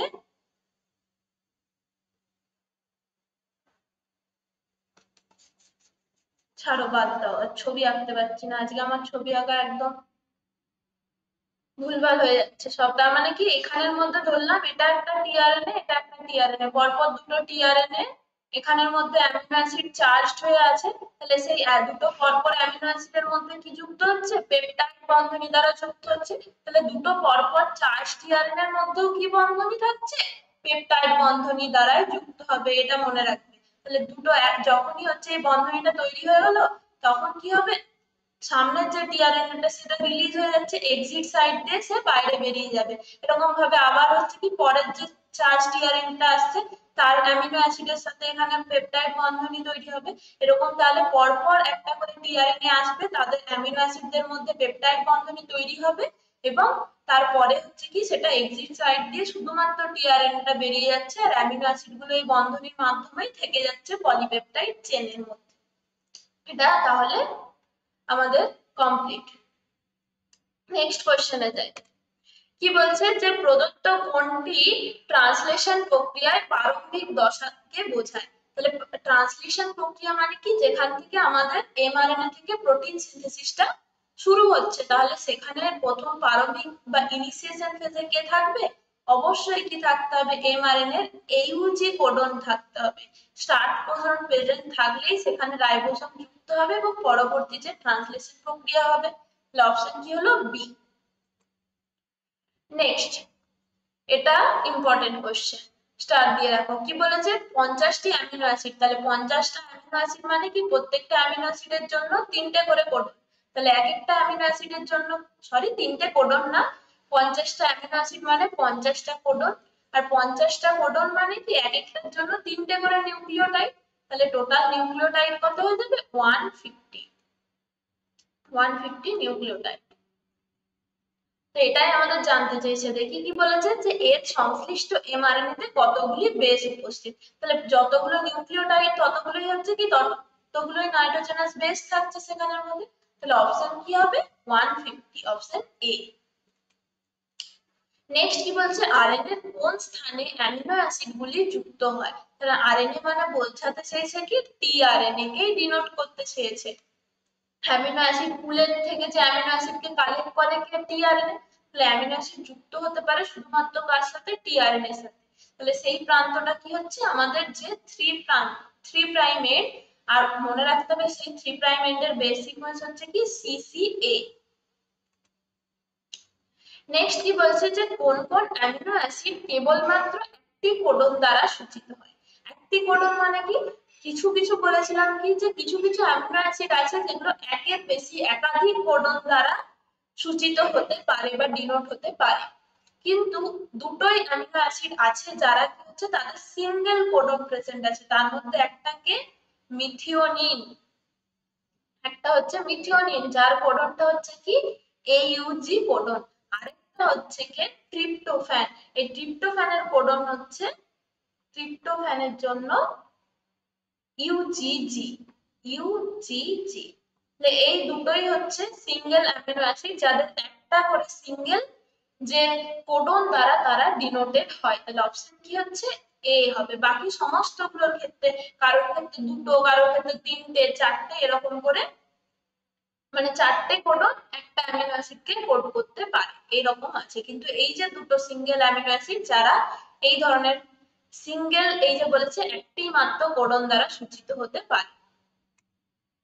নেক্সট কি বলছে যে সেন্ট্রাল ডগমা কোন সংশ্লেষের কাজের সঙ্গে যুক্ত নয়। তাহলে সেন্ট্রাল ডগমা মানে আমরা চারটে প্রসেস পড়ছিলাম, রেপ্লিকেশন, ট্রান্সক্রিপশন, ট্রান্সলেশন আর রিভার্স ট্রান্সক্রিপশন। তাহলে এখানের মধ্যে কি তৈরি হতে পারবে না, তাহলে পলিপেপটাইড সংশ্লেষ হয় কার মাধ্যমে, পলিপেপটাইড মানে প্রোটিন সংশ্লেষণ হচ্ছে ট্রান্সলেশন প্রক্রিয়া, ডিএনএ সংশ্লেষ মানে কি ডিএনএ প্রতিলিপিকরণ, রেপ্লিকেশন প্রসেস, আর কি বলেছে এমআরএনএ সংশ্লেষ মানে কি ট্রান্সক্রিপশন প্রসেস। কিন্তু এই যে আমাদের অ্যামিনো অ্যাসিড সিনথেসিসের কাজ কোথাও কি আমাদের সেন্ট্রাল ডগমার মধ্যে আছে? অ্যামিনো অ্যাসিড সিনথেসিস কিন্তু আমাদের সেন্ট্রাল ডগমার প্রসেস নয়।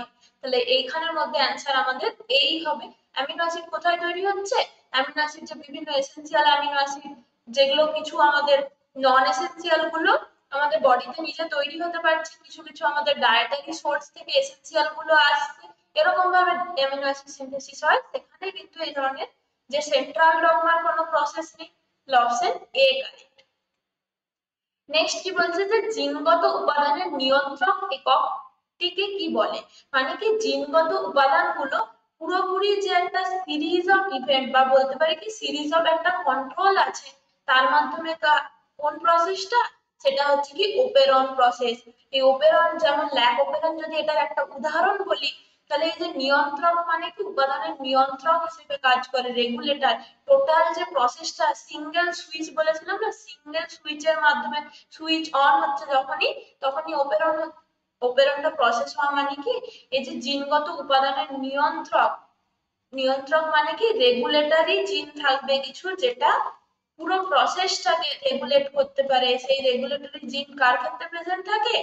ওপেরনের মাধ্যমে। আর এই ওপেরনের যে রেগুলেটরি জিনগুলো তারা কি করতে পারে, বাকি যে স্ট্রাকচারাল জিন আছে সেই স্ট্রাকচারাল জিনের এক্সপ্রেশনটাকে পুরোপুরি কন্ট্রোল করতে পারে। তাহলে এই যে পুরো প্রসেসটাকে একক মানে কি যার মধ্যে রেগুলেটরি জিন থাকবে এবং স্ট্রাকচারাল জিনও থাকবে, পুরো একটা নিয়ন্ত্রণের একক। এইটা টার্মটা আমরা ভালোভাবে কি করে বুঝতে পারবো এই কোশ্চেনটা, অনেকে কি করবে এটা নিয়ন্ত্রক জিন করে দেবে যে ডিরেক্ট রেগুলেটরি জিন, কিন্তু এটার অ্যান্সার কিন্তু ওপেরন হবে। কারণ কি, যদি আমরা বলি যে একটা যে টোটাল যে বিভিন্ন যে আমাদের ফিজিওলজিক্যাল প্রসেস তার কার্যগত এবং গঠনগত একক আমরা বলি কি কোষ, তাহলে সেই কোষের মধ্যে কি থাকে সমস্ত কিছু সেল অর্গানালি থেকে শুরু করে যে ফিজিওলজিক্যাল প্রসেসের পুরোটা শুধুমাত্র একটা যে সিঙ্গেল সেলের মধ্যে হতে পারে। তার মানে কি যাকে একক বলবো তার মধ্যে কিন্তু সমস্ত কিছু প্রেজেন্ট থাকতে হবে যাতে পুরো প্রসেসটা সিঙ্গেল ওই ইউনিটের মধ্যে হতে পারে, সেটাকে ওপেরন। শুধু নিয়ন্ত্রক জিন কি একা একা কাজ করতে পারে? কিন্তু একটা ওপেরন একক ভাবে কাজ করতে পারবে, যার মধ্যে রেগুলেটরি জিনও আছে, যার মধ্যে স্ট্রাকচারাল জিনও আছে, যার মধ্যে প্রমোটার রিজিয়নও আছে। তার ফলে কি হচ্ছে যে পুরো যে গঠনগত একক নিয়ন্ত্রণ একক তৈরি হচ্ছে তাকে বলছে কি ওপেরন। এই কোশ্চেনটা কিন্তু খুব ভালোভাবে সবাই মনে রাখবে, অনেকে এটা নিয়ন্ত্রক জিন করবে আমি জানি অলরেডি। নেক্সট কি বলছে যে প্রদত্ত তথ্যগুলির পড়ো এবং সঠিক বিকল্পটি নির্বাচন কর। এটাও কি হচ্ছে আমাদের ল্যাকটোজ বা ল্যাকটোফেরন সাইকেল থেকে কোশ্চেন দিয়েছে। তাহলে ল্যাকটোজ এক্স এর স্টার্ট স্টেট, এক্স কি জানতে চেয়েছে, ওয়াই কি জানতে চেয়েছে, জেড কি জানতে চেয়েছে। সবার আগে আমরা সিএট মানে 3 নাম্বারটা দেখতে পাচ্ছি ইজিলি করতে পারবো, কারণ কি বলেছে রিপ্রেসার প্রোটিন জেড এর সঙ্গে যুক্ত হয়। রিপ্রেসার প্রোটিন কোথায় গিয়ে যুক্ত হয় সবাই জানো, অপারেটর সাইডে গিয়ে যুক্ত হয়, তাহলে জেডটা অপারেটর আমরা ইজিলি বুঝে যাচ্ছি। তারপরে কি বলেছে ওয়াই এর মাধ্যমে ল্যাকটোজ কোষে পরিবাহিত হয়, এটা আগের ক্লাসে বলেছিলাম যে বিটা গ্যালাক্টোসাইডেজ, পারমিয়েজ আর একটা হচ্ছে কি ট্রান্স অ্যাসিটাইলেজ। এই যে তিনটে আলাদা আলাদা এনজাইম তৈরি হচ্ছে, তার মধ্যে কি এই পারমিয়েজ এনজাইমটা কি করে ল্যাকটোজকে সেলের মধ্যে পরিবাহিত করতে বা ট্রান্সপোর্ট করতে, ওই সেলের মধ্যে এন্ট্রি করতে হেল্প করে ল্যাকটোজকে, সেটা হবে কি পারমিয়েজ। আর কি পড়ে থাকলো তাহলে আমাদের এক্স, এক্স হচ্ছে কি ল্যাকটোজের সাবস্ট্রেট, না সরি ল্যাকটোজ হচ্ছে এক্স এর সাবস্ট্রেট, মানে কি এক্স ল্যাকটোজের উপর কাজ করবে, ল্যাকটোজকে ভাঙার জন্য এক্স কাজ করছে। সাবস্ট্রেট মানে কি সাবস্ট্রেটের উপর এনজাইম কাজ করে, তাহলে ল্যাকটোজ যদি সাবস্ট্রেট হয় তার এনজাইম কে, তার এনজাইম হচ্ছে বিটা গ্যালাক্টোসাইডেজ, যেটা হচ্ছে ল্যাকটোজ ডাইজেশনে কাজে লাগে, গ্যালাক্টোসাইডেজ। তাহলে ল্যাকটোজের সাবস্ট্রেট, এক্স এর সাবস্ট্রেট হচ্ছে ল্যাকটোজ, আর ল্যাকটোজের এনজাইম কি হবে বিটা গ্যালাক্টোসাইডেজ। অপশন কি সি হচ্ছে। দেখে নি সবগুলো মিলেছে তো, হ্যাঁ অপারেটর পারমিয়েজ গ্যালাক্টোসাইডেজ, ঠিক আছে। নেক্সট কি বলছে জিন প্রকাশের নিয়ন্ত্রণ সমূহ প্রয়োগ করা হয় কোথায়। তাহলে জিন প্রকাশের নিয়ন্ত্রণ সমূহ আমরা কোথায় কোথায় করতে পারি, মানে একটা জিন এক্সপ্রেশন হবে, একটা পার্টিকুলার জিন কোথায় আছে ডিএনএ এর মধ্যে, সেই ডিএনএ থেকে তাকে প্রথমে আরএনএ তৈরি করতে হবে, সেই আরএনএ থেকে সে কোনো না কোনো প্রোটিন তৈরি করবে, সেই প্রোটিনটা গিয়ে হয় কোনো হরমোন তৈরি করছে, কোনো এনজাইম তৈরি করছে, কোনো প্রকার ইমিউনোগ্লোবিউলিন তৈরি করছে, এই ধরনের যে স্ট্রাকচার গুলো তৈরি করছে, তার ফলে আমাদের বডিতে তার এই যে জিনটার বহিঃপ্রকাশ ঘটছে প্রোটিনের মাধ্যমে। তাহলে জিন প্রকাশের যেটা রূপ, মানে জিন প্রকাশ হতে গেলে সবার প্রথমে আমাদের কি কি হতে হবে ট্রান্সক্রিপশন ট্রান্সলেশন, তারপর সেই যে প্রোটিনটা তৈরি হচ্ছে সেই প্রোটিনটা বিভিন্ন রূপে আমাদের বডিতে জিনের প্রকাশ ঘটাচ্ছে। তাহলে কোন কোন জায়গায় আমরা নিয়ন্ত্রণ করতে পারি, এই যে টোটাল প্রসেসটার মধ্যে যে কোনো স্টেপে আমরা জিন প্রকাশটাকে কন্ট্রোল করতে পারি। এক হচ্ছে ট্রান্সক্রিপশনের সময় অবশ্যই পারবো, আর এক হচ্ছে কি প্রসেসিং এর সময়। তাহলে প্রসেসিং মানে কি, প্রসেসিং মানে আমাদের প্রসেসিং, এই প্রসেসিং এর মধ্যে তিনটে স্টেপ আছে। এক হচ্ছে স্প্লাইসিং, স্প্লাইসিং মানে কি ওই যে ইন্ট্রন গুলোকে আমরা বাদ দিচ্ছিলাম এক্সন গুলোকে রেখে দিচ্ছিলাম, সেটাই হচ্ছে কি স্প্লাইসিং। তারপরে আসছিল ক্যাপিং, যেখানে আমাদের যে মিথাইল গুয়ানিন একটা 5 প্রাইম এন্ডে আমরা ক্যাপ করছিলাম, যেটা আমাদের কি হচ্ছিল যে এমআরএনএ এর মধ্যে এইচএনআরএনএ থেকে যখন এমআরএনএ তৈরি করছিলাম তার ক্যাপিং ছিল। আর একটা কি ছিল পলি এ টেল বা পলি অ্যাডিনাইলেশন, অনেকগুলো কি করছিলাম অ্যাডেনিন গ্রুপকে যুক্ত করছিলাম। এই যে এইচএনআরএনএ থেকে এমআরএনএ তৈরি হচ্ছে তার প্রসেসটা প্রসেসিং। এই টাইমে হচ্ছে কি আমরা জিন প্রকাশটাকে কন্ট্রোল করতে পারি। তার সাথে সাথে হচ্ছে কি নিউক্লিয়াস থেকে সাইটোপ্লাজমে এমআরএনএ ট্রান্সফারের সময়, তাহলে নিউক্লিয়াসের মধ্যে ডিএনএ থেকে এমআরএনএ তৈরি হলো, এরপর এমআরএনএ থেকে যখন ট্রান্সক্রিপশন প্রসেস হবে তখন তাকে কোথায় হচ্ছে সাইটোপ্লাজমের মধ্যে ট্রান্সপোর্ট হচ্ছে, সেই টাইমেও হতে পারে ট্রান্সলেশনের টাইমেও হতে পারে, তাহলে সবগুলি হবে। তাহলে ডিএনএ থেকে প্রোটিন তৈরির মধ্যে যে কোনো স্টেপে আমরা কন্ট্রোল করতে পারি একটা জিনের এক্সপ্রেশনকে। নেক্সট কি বলছে হিউম্যান জিনোম প্রজেক্ট অনুযায়ী যে বেস পেয়ারের সংখ্যা কত। তাহলে হিউম্যান জিনোম প্রজেক্ট যে 13 বছর ধরে চলা একটা প্রজেক্ট, যেখানের মাধ্যমে আমরা কি করতে পেরেছি টোটাল যে হিউম্যান বিং এর টোটাল যে আমাদের জিন সিকোয়েন্স কি আছে, কত সংখ্যায় হচ্ছে টোটাল বেস পেয়ার আছে, ক্রোমোজোমের স্ট্রাকচার কিরকম, কতগুলো ক্রোমোজোম আছে, তাদের অবস্থান কোথায়, এই সমস্তগুলো জানতে পেরেছি। তাহলে সেই অনুযায়ী যে টোটাল বেস পেয়ারের সংখ্যা কত, টোটাল বেস পেয়ারের সংখ্যা কত বলা হয় 3 বিলিয়ন বা 3.2 বিলিয়নের কাছাকাছি। আমরা সাধারণত এটাকে কি বলা হয়ে থাকে 3 বিলিয়নই বলা হয়। তাহলে 3 বিলিয়ন মানে কি 300 কোটি। টোটাল যে বেস পেয়ারের সংখ্যা হচ্ছে কত 300 কোটি। তাহলে 300 কোটি মানে কি 3 ইনটু 1 কোটি মানে 10 টু দি পাওয়ার 7, তাহলে 300 কোটি মানে কি অলরেডি 3 ইনটু তার সাথে আরো 10 টু দি পাওয়ার 2, তাহলে 3 into 10 to the power 9 base pair নিয়ে তৈরি আমাদের টোটাল যে হিউম্যান জিনোম। আর যদি বলা হয় টোটাল জিনের সংখ্যা কত, টোটাল জিন হচ্ছে কত, মোটামুটি 20,000 থেকে 25,000 টোটাল জিন। এটা মনে রাখবে, টোটাল জিন হচ্ছে এটা। আর টোটাল বেস পেয়ার যদি বলে তাহলে কত, 3 × 10⁹ বলতে পারি, বা 300 crore বা 300 কোটি। নেক্সট কি বলছে, সর্বশেষ কোন মানব ক্রোমোসোম সিকোয়েন্স করা হয়েছে। মানে কি, এই যে হিউম্যান জিনোম প্রজেক্টের থ্রুতে আমরা বলেছি টোটাল যত ক্রোমোসোম আছে 46 ক্রোমোসোমের প্রত্যেকটা সিকোয়েন্স জানা সম্ভব হয়েছে। কিন্তু এই যে হিউম্যান জিনোম প্রজেক্ট চলেছিল কত, 1990 থেকে 2003, পরে সেটা আরো এক্সটেন্ড হয়েছিল প্রায় 2006 পর্যন্ত। এই 2006 গিয়ে একদম শেষে গিয়ে 2006 সালে যে ক্রোমোসোমটা সিকোয়েন্স হয়েছিল সেটা হচ্ছে কি ক্রোমোসোম 1। এই ক্রোমোসোম 1টা হচ্ছে কি সব থেকে বড় সাইজের, লংগেস্ট এবং লার্জেস্ট বলতে পারি,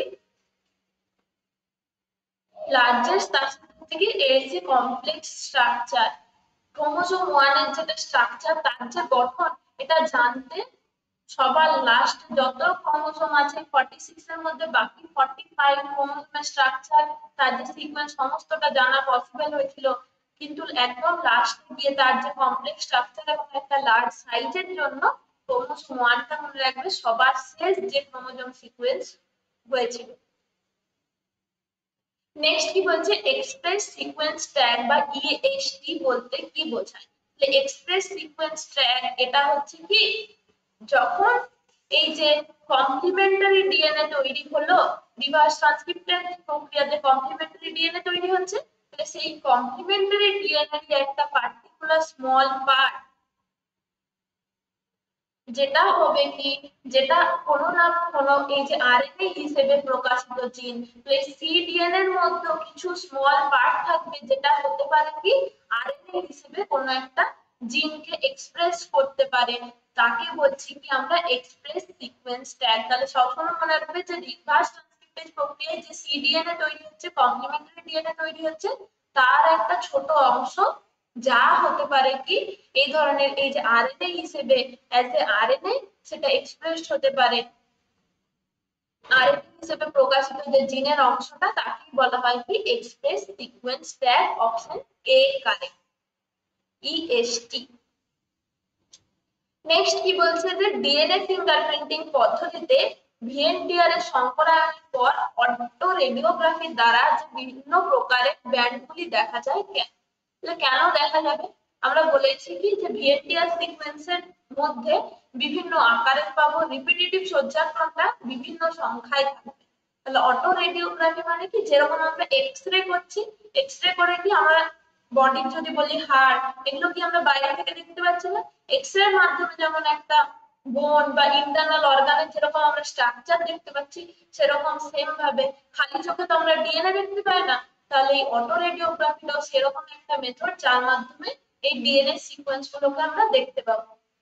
তাহলে এই অটো রেডিওগ্রাফির মধ্যে যখন ডিএনএ সিকোয়েন্স গুলোকে দেওয়া হচ্ছে তখন কি দেখা যায় বিভিন্ন আকারের ব্যান্ড তৈরি হচ্ছে, মানে কিছু কিছু এরকম ছোট থাকছে, কিছু কিছু এরকম বড় সাইজের থাকছে, কিছু হচ্ছে কি চেনটা অনেক লম্বা থাকছে, বেস পেয়ার অনেকগুলো থাকছে পরপর, কিছু ক্ষেত্রে ছোট থাকছে। এই ধরনের যে ভিন্ন রকম ব্যান্ড তৈরি হচ্ছে তা সেগুলো কিসের জন্য, এই যে ডিএনএ যে বললাম পলিমরফিজমের জন্য, ভিন্ন ভিন্ন যে আলাদা রূপের জন্য, বিভিন্ন আকার, তার সাথে যে রিপিটেটিভ সজ্জাক্রম ভিএনটিআর এর বিভিন্ন সংখ্যার কারণে, এই দুটো কারণেই এই অটো রেডিওগ্রাফিতে যখন আমরা ডিএনএ গুলোকে দেখবো আলাদা আলাদা ব্যান্ড তৈরি হয় তার। নেক্সট কি বলছে যে প্রদত্ত কোনটি হিউম্যান জিনোম প্রজেক্টের সঠিক বৈশিষ্ট্য নয়। তাহলে হিউম্যান জিনোম প্রজেক্টের মধ্যে কি কি বলেছিলাম আমরা, যে এর টোটাল বেস পেয়ার 3.2 বিলিয়ন, কিন্তু এখানে বলেছে কত 3.2 বিলিয়ন যদি হয়, তাহলে সেটাকে যদি আমরা মিলিয়নে বলি কত হবে 3,200 মিলিয়ন। তাহলে এখানে বলেছে কত 3,600, এটা 14.7, এটা হবে না, এটাই আমাদের ভুল আছে, কারণ কি টোটাল আমাদের যে বেস পেয়ার কত পাওয়া গেছিল 3,200 মিলিয়নে পাওয়া গেছে, এখানে সংখ্যাটা আলাদা দিয়েছে।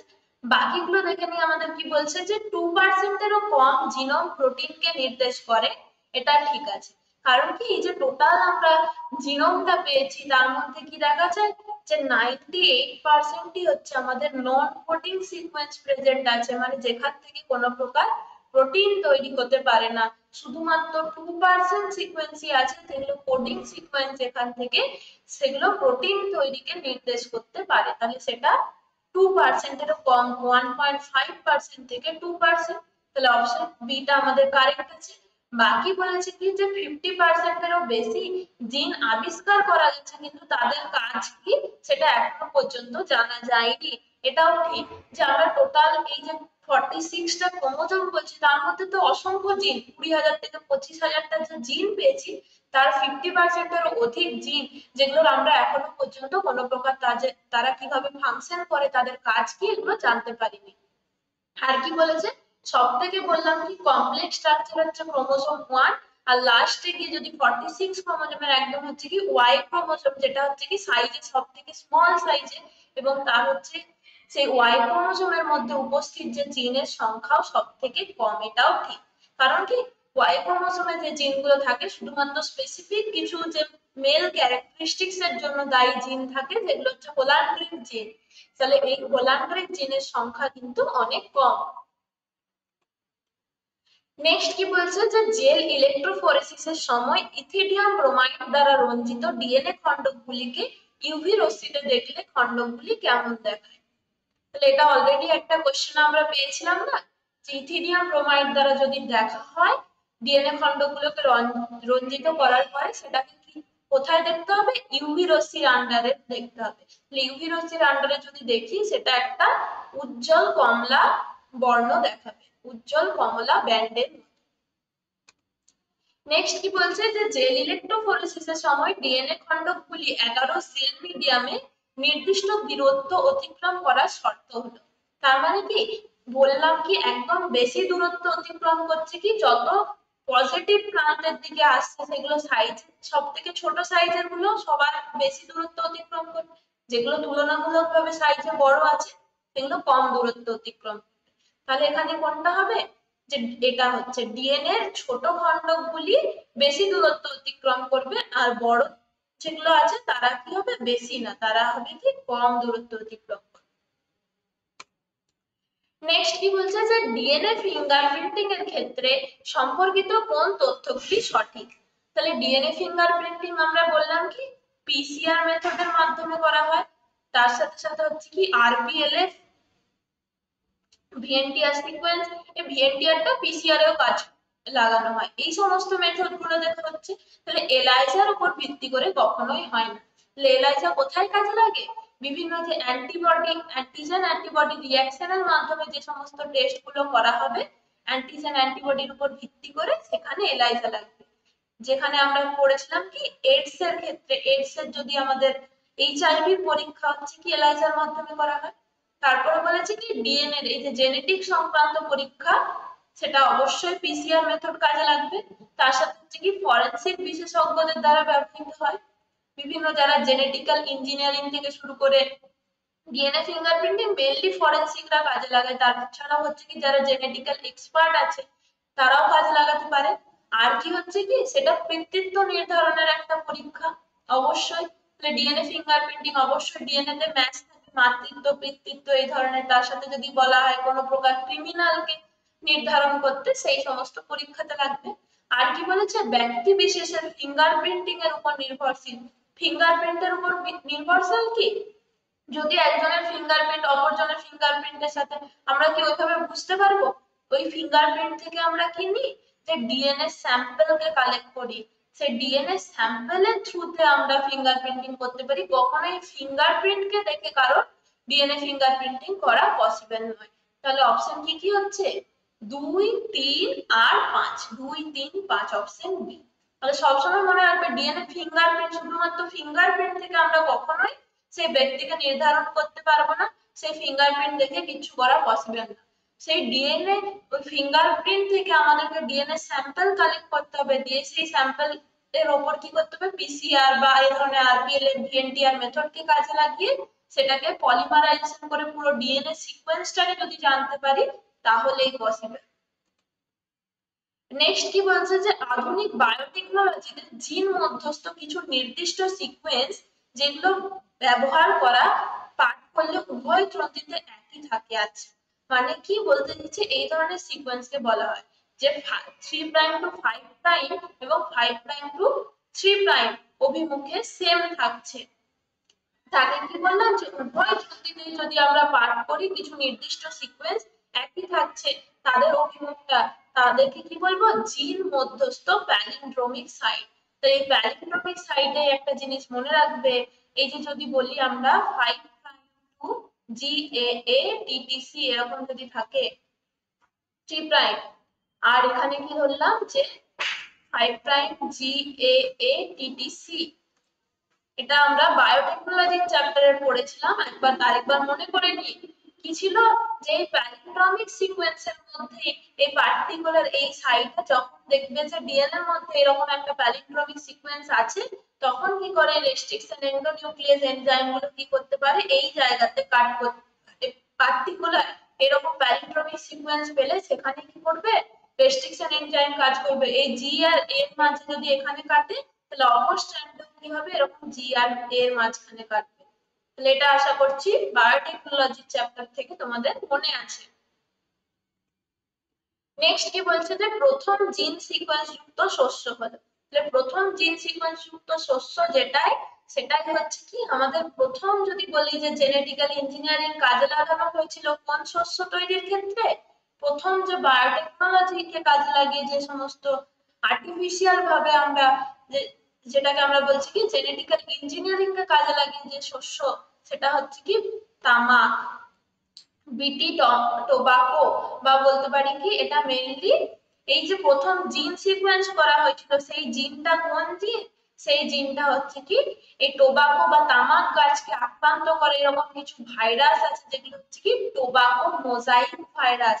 সেই টোবাকো মোজাইক ভাইরাসের রেজিস্ট্যান্ট কিছু জিন, সেই রেজিস্ট্যান্ট জিন গুলোকে প্রথম সিকোয়েন্স করা হয়েছিল। মানে কি যাদের ক্ষেত্রে টোবাকো মোজাইক ভাইরাস বা শর্টে টিএমভি বলা হয়, এই টিএমভি ভাইরাস রেজিস্ট্যান্ট জিনস গুলো যে সমস্ত তামাক গাছে প্রেজেন্ট থাকতো, তাদের ক্ষেত্রে কি হতো, এই ভাইরাসটা আক্রান্ত হতে পারতো না। তাহলে প্রথম দেখা গেছিল কি এই ধরনের যে সমস্ত তামাক গাছের মধ্যে এই রেজিস্ট্যান্ট জিনটা প্রেজেন্ট আছে কিনা সেটাকে প্রথম সিকোয়েন্স করা হয়েছিল, এবং এর মাধ্যমে কাজে লাগানো হয়েছিল যে জেনেটিক্যাল ইঞ্জিনিয়ারিং যদি বলা হয় ফার্স্ট যে ক্রপ তৈরি হয়েছিল জেনেটিক্যাল ইঞ্জিনিয়ারিং কাজে লাগিয়ে, তার অ্যান্সার কি হবে, তামাক। নেক্সট কি বলছে যে ডিএনএ সিকোয়েন্স গঠন করার সময় একটি কোষের সমস্ত ডিএনএ আলাদা করা হয় এবং ক্ষুদ্র ক্ষুদ্র খণ্ডকে বিভক্ত করা হয়। এটা ঠিক আছে, ডিএনএ সিকোয়েন্স যখন হচ্ছে তখন কি হচ্ছে যে একটি কোষের ডিএনএ গুলোকে আমরা আলাদা করছি এবং যেটাকে আমরা বলছি কি জেল ইলেকট্রোফরেসিস করা হবে। সেই জেল ইলেকট্রোফরেসিসের সময় অবশ্যই তাকে ক্ষুদ্র ক্ষুদ্র খণ্ডকে বিভক্ত করতে হবে। আর কি বলেছে, নিজান মানব জিনোমে প্রায় 3 × 10⁹ বেস পেয়ার দ্বারা গঠিত, তাই তার সিকোয়েন্স গঠনের খরচ, আনুমানিক খরচ অনেকটাই বেশি। কোটি কোটি টাকা খরচ হয়েছে আমাদের এই হিউম্যান জিনোম প্রজেক্টের জন্য। এটা একটা ইন্টারন্যাশনাল প্রজেক্ট, একদম অস্ট্রেলিয়া, ইউএসএ থেকে শুরু করে জাপান, চীন, যত উন্নত দেশ আছে সমস্ত দেশ কিন্তু এই হিউম্যান জিনোম প্রজেক্টে পার্টিসিপেট করেছিল। তাহলে এর আনুমানিক খরচ অনেক বেশি। দুটোই কারেক্ট, কিন্তু আমরা এই বিবৃতির সাথে রিজন অ্যাসারশনের আর রিজনের সাথে কোনো মিল পাচ্ছি না। যে ডিএনএ সিকোয়েন্স গঠন করার সময় এরকম ক্ষুদ্র ক্ষুদ্র খণ্ডকে বিভক্ত করা হয়, পুরোটাই আমরা বুঝলাম, এটাও বুঝলাম, দুটোই তথ্য সঠিক, কিন্তু এই যে অনেক খরচ তার সাথে আমাদের ক্ষুদ্র ক্ষুদ্র খণ্ডকে বিভক্ত করার এর কোনো লিঙ্ক নেই। তাহলে কি হবে, যে দুটোই সঠিক কিন্তু এটা সঠিক ব্যাখ্যা দেয় না, অপশন বি। তাহলে অবশ্যই আগের ক্লাসেও বলেছি এই অ্যাসারশন রিজনের কোশ্চেন গুলো কিন্তু পরীক্ষার জন্য খুবই গুরুত্বপূর্ণ। প্রত্যেকটা চ্যাপ্টার ধরে ধরে এই ধরনের কোশ্চেন যেখানে পাবে, প্র্যাকটিস সেট থেকে শুরু করে মক টেস্ট থেকে শুরু করে যে কোনো জায়গায় এই কোশ্চেন গুলো খুব ভালোভাবে এখন প্র্যাকটিস করো। নেক্সট কি বলছে, নমুনার পরিপূরক বা কমপ্লিমেন্টারি যে ডিএনএ সিকোয়েন্স শনাক্ত করার জন্য যে স্বল্প দৈর্ঘ্যযুক্ত কৃত্রিম ডিএনএ খণ্ডকে ব্যবহার করা হয় তাকে বলা হয়। তাহলে কমপ্লিমেন্টারি ডিএনএ সিকোয়েন্স কি আছে সেটাকে শনাক্ত করতে গেলে মানে একটা আমরা ধরলাম এরকম একটা ডিএনএ সিকোয়েন্স দিয়ে দিয়েছে, আমরা জানি না সেই ডিএনএ সিকোয়েন্সটা কি আছে, তার মধ্যে কি কি নাইট্রোজেন বেস আছে আমাদের অজানা। তাহলে সেই একটা অজানা ডিএনএ সিকোয়েন্সকে যদি আমাদের শনাক্ত করতে হয়, তার মধ্যে কি কি নাইট্রোজেনাস বেস আছে সেটা যদি জানতে হয়, তার জন্য আমরা কি করব, আগের থেকে কৃত্রিম ভাবে আর্টিফিশিয়াল তৈরি করা ডিএনএ খণ্ডককে দিয়ে দিচ্ছি। মানে কি এই ডিএনএ খণ্ডকটা ধরলাম তৈরি করা আছে, যার মধ্যে কি আছে এ টি জি জি সি এ এরকম তৈরি করা আছে, এটা হচ্ছে একটা প্রোব ডিএনএ পার্টিকুলার খণ্ডক, যেটা আমরা আর্টিফিশিয়াল ভাবে স্বল্প দৈর্ঘ্যের একটা প্রোব তৈরি করি। এরকম আমাদের একটা অজানা সিকোয়েন্স আছে, অজানা এরকম একটা ডিএনএ পার্ট আছে, আমরা জানি না তার মধ্যে কি সিকোয়েন্স আছে। যখনই প্রোব দিয়ে দেব, তাহলে সেই প্রোবটা দিলে কি হচ্ছে, সে কার সাথে গিয়ে অ্যাটাচড হবে, তার যে পরিপূরক বেশসজ্জা আছে সেখানে গিয়ে অ্যাটাচড হবে। তাহলে এই সিকোয়েন্সটার মধ্যে যে জায়গাতে কি আছে টি এ সি সি জি টি এরকম আছে, সেই জায়গাটাতে কি হচ্ছে প্রোবটা গিয়ে এখানে অ্যাটাচড হচ্ছে। তাহলে বোঝা যাচ্ছে কি এর সিকোয়েন্সটা আমরা এখান থেকে জানতে পারবো। এই যে ঘটনাটা হচ্ছে, তাহলে অবশ্যই কি বললাম যে স্বল্প দৈর্ঘ্য আর্টিফিশিয়ালটা আমরা ওয়েট আগের থেকে আমরা ইউজ করছি ডিএনএ খণ্ডগুলোকে, তাকে বলবো কি প্রোব। নেক্সট কি বলছে আইআরজিএসপি পুরো নাম কি? তাহলে আইআরজিএসপি হচ্ছে কি, যেরকম ভাবে আমাদের হিউম্যান জিনোম প্রজেক্ট আছে, সেরকম ভাবে ধান গাছের তাদের যে জিনোমিক সিকোয়েন্স কি সেটা জানার জন্য যে প্রজেক্ট, সেটা হচ্ছে কি international rice genome sequencing project, তাকে তারই শর্ট ফর্মে হচ্ছে কি বলছি আইআরজিএসপি। তো কখনোই এখানে ভুল করবে না, সিকোয়েন্স প্রজেক্ট নয় কিন্তু সিকোয়েন্সিং প্রজেক্ট। হিউম্যান যেমন হিউম্যান জিনোম প্রজেক্ট, সেরকম ভাবে সেম এটা রাইস এর যত সমস্ত ভ্যারাইটি আছে তাদের যে জিনোমটা জানার জন্য এই প্রজেক্টটা হয়েছিল। নেক্সট কি বলছে গ্রিফিথের পরীক্ষা। গ্রিফিথের পরীক্ষার নাম কি ট্রান্সফরমেশন পরীক্ষা, এটা সবাই জানে। ট্রান্সফরমেশন পরীক্ষাতে কি হয়েছিল, সেই একটা ইঁদুরের মধ্যে একটা আর স্ট্রেন একটা এ স্ট্রেনকে ঢোকানো হয়েছিল। আর স্ট্রেন দিলে সে মারা যাচ্ছিল না, আর এ স্ট্রেন দিলে কি হচ্ছিল মারা যাচ্ছিল। এরপরে কি করলো, সেটাকে হিট কিল্ড এ স্ট্রেন দিল, তখনও কি হলো ইঁদুরটা মারা গেল। এবং লাস্টে গিয়ে যখন কনক্লুশন দিল, সেই রেজাল্টটা এলো কোথা থেকে, যে একটা হিট কিল এ স্ট্রেন দিল, তার সাথে একটা আর স্ট্রেন দিল, কিন্তু রেজাল্টটা পুরোপুরি দেখলো চেঞ্জ হয়ে গেছে, ইঁদুরটা মারা গেছে। তার কারণ কি, যে মৃত বা হিট কিল এ স্ট্রেনটা ছিল ব্যাকটেরিয়ার মধ্যে, সেটা ব্যাকটেরিয়ার জিনগত বস্তু জীবিত আর স্ট্রেন ব্যাকটেরিয়াতে পরিবর্তিত হতে পারছে। মানে কি হিট কিল্ড হিসেবে আমরা এ স্ট্রেন যে ভিরুলেন্ট স্ট্রেনটাকে আমরা হিট কিল্ড হিসেবে দিয়েছি, তবুও সেটা এমন কিছু একটা প্রসেস হচ্ছে সেই ব্যাকটেরিয়ার মধ্যে, যেটা এই যে জীবিত জিনগত বস্তু বলেছে কি ব্যাকটেরিয়ার জিনগত বস্তু, সেটাই হচ্ছে কি সেই যে এ স্ট্রেনটার মধ্যে এমন কিছু আছে, যেটা এই আর স্ট্রেনটা গিয়ে কি হচ্ছে এ স্ট্রেনে এই মৃত এ স্ট্রেনটা অ্যাক্টিভেট করে দিতে পারছে সেই জীবিত আর স্ট্রেন ব্যাকটেরিয়াতে পরিবর্তিত হচ্ছে, তার ফলে কি হচ্ছে মারা যাচ্ছে সেই ইঁদুরটা।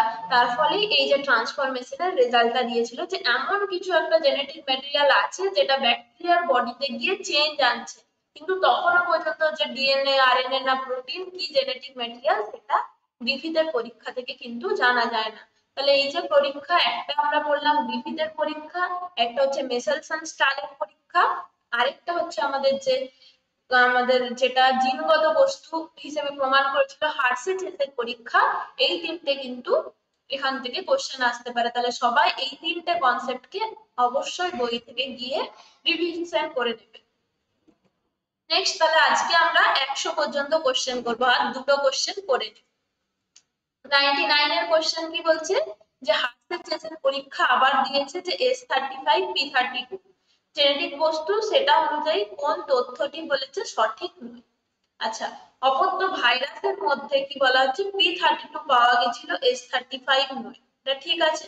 কারণ কি ভাইরাসের মধ্যে ডিএনএটা ভাইরাসের মধ্যে পাবো, যদি ডিএনএটা সেলের মধ্যে এন্ট্রি করে, তার নিউক্লিয়াসের মধ্যে জিনগত বস্তু হিসেবে ডিএনএ যায়, তাহলে ডিএনএ এর মধ্যে লিংক ছিল কি P32, সেটা পাবো অবশ্যই। S35 প্রোটিন তার মানে কোষের মধ্যে প্রবেশ করে, তাহলে S32 পাবো না, মানে এটা ঠিক আছে।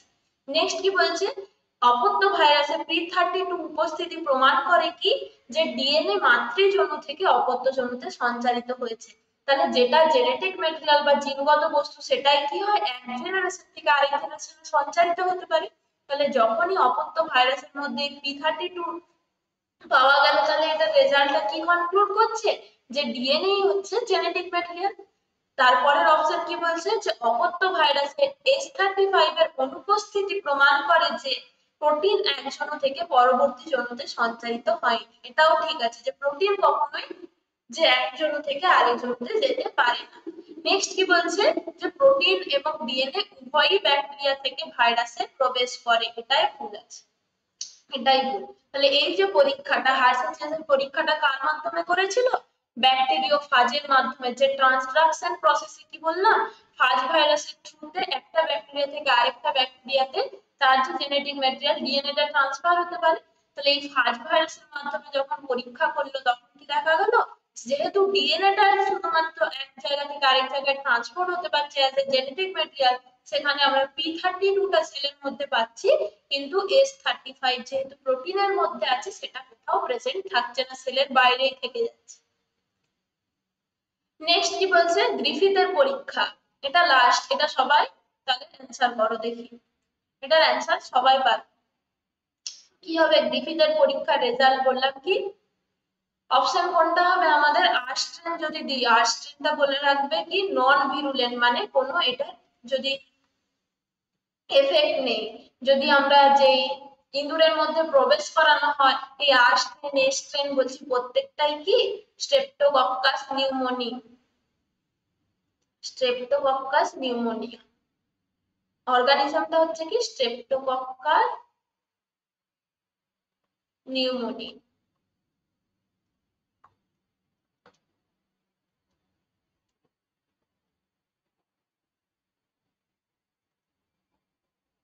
তাহলে এটা কি হচ্ছে নন ভিরুলেন্ট স্ট্রেন, আর এ স্ট্রেনটা হচ্ছে ভিরুলেন্ট স্ট্রেন।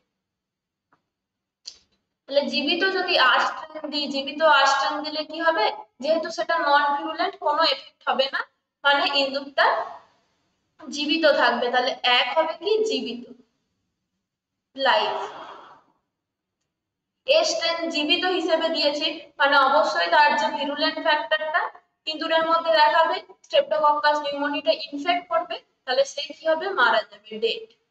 এরপর হচ্ছে হিট কিল, তাপে মৃত, যখন ইনঅ্যাক্টিভ স্টেজে দিয়ে দিচ্ছি তখন সেটা কি হবে, এটা লাইভ থাকবে, কোনো প্রকার এফেক্ট হবে না।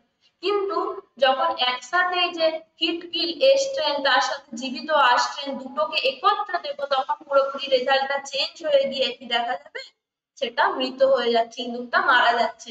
কারণ কি, এই যে হিট কিল এস্ট্রেনটা ছিল সেটা এফেক্টিভ, ইনএফেক্টিভ ছিল সেখান থেকে, বা ইনঅ্যাক্টিভ স্টেজে ছিল সেখান থেকে সেটা ভিরুলেন্ট ফ্যাক্টরটা আবার ফিরে পাচ্ছে, এবং তার জন্য ইঁদুরটা মারা যাচ্ছে। তাহলে অপশন কোনটা হলো, অপশন কোনটা হচ্ছে জীবিত মৃত, জীবিত মৃত, অপশন বি, অপশন বি। তাহলে আশা করছি আজকের কোশ্চেন্স গুলো তোমাদের জন্য খুবই হেল্পফুল হয়েছে। অবশ্যই গিয়ে কমেন্ট সেকশনে একটুখানি জানাবে, তোমাদের কারোর কোনো জায়গায় ডাউট থাকলে জানিয়ে দেবে।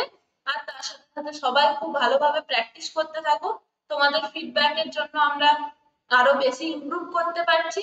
এবং সামনেই তোমাদের এক্সাম, যা যা ইম্পর্টেন্ট টপিক এবং কোশ্চেন্স নিয়ে অবশ্যই পরপর ভিডিও আসছে, যেমন আসতে থাকবে। তোমাদের প্রিপারেশনটা তোমাদের দিক থেকে একদম 100% দাও, দেখবে অবশ্যই এক্সামের রেজাল্ট পাবে। আর কেউ একদমই ডিমোটিভেটেড হবে না। অনেকেই বারবার কমেন্ট সেকশনে লিখছো এক্সাম হবে কি এক্সাম হবে না, সেটা তো আমাদের জানার কথা নয়। এক্সাম কিন্তু এক্সামের টাইমে হঠাৎ করে দেখবে এক্সামের ডেট দিয়েছে 7 দিন, 10 দিন বা 15 দিনের মধ্যে এক্সাম, তুমি কি সেই কম টাইমের মধ্যে প্রিপেয়ার হতে পারবে? তার জন্য নিজেকে প্রিপেয়ার রাখো, যখনই এক্সাম বলুক যাতে আজ বললে কাল এক্সাম দিতে পারো, এইরকম লেভেলে কিন্তু প্রিপেয়ার হতে হবে নিজেকে।